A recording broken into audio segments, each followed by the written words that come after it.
Hey guys! In this review, I will show you these beautiful decorative solar lanterns. Stick around.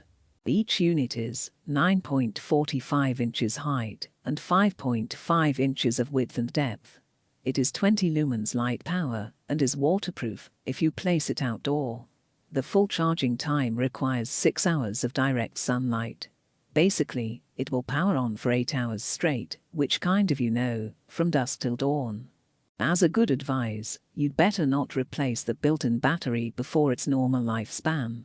For optimum performance, it is best to keep your solar lights away from shady areas, as a lack of sunlight may diminish the illumination time. Now for assembling, simply quickly turn clockwise to open and counterclockwise to close. If you leave it on, it will automatically charge during the day, and when it gets dark it will turn the lights on. You can find the link to the product in the description. Hope you liked it. If so, please leave a comment down below, and don't forget to subscribe.